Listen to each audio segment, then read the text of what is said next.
Hi, this is Sarah. and Madeleine.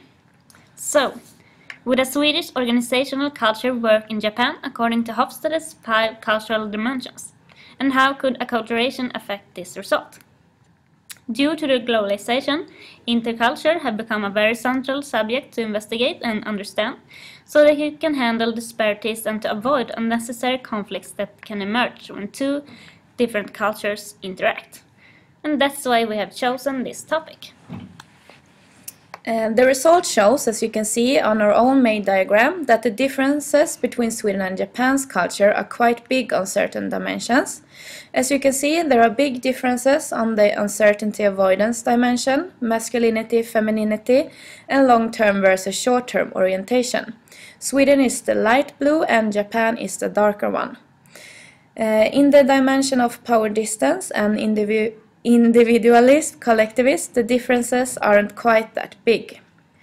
So, in order for Swedish culture to work in Japan, the Japanese employees and the Swedish management would have to share values, norms and beliefs in order to function together as one culture.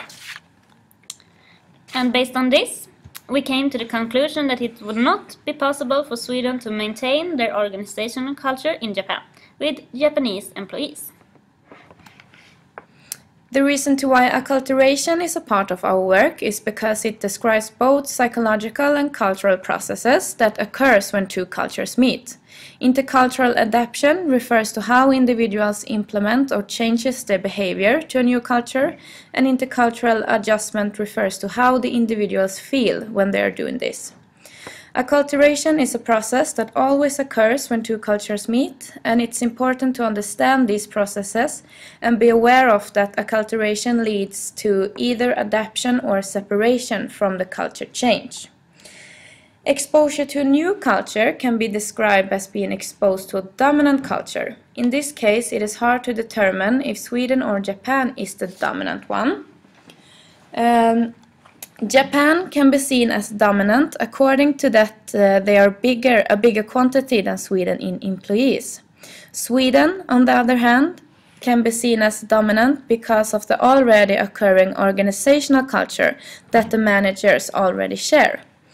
Culture with less formalization and centralization is more likely to be flexible, which implies that Sweden, with its organizational structure, will be more adaptable to a new culture, which then makes Japan the dominant one. So, with these findings, we draw the final conclusion that an adaptation from both cultures probably will occur, but that Sweden are more likely to give in to the Japanese culture rather than the other way around. So, if you found our TED Talk interesting and you want to know more, see our references and interesting discussion, please look up our report on Disco. Bye! Bye bye!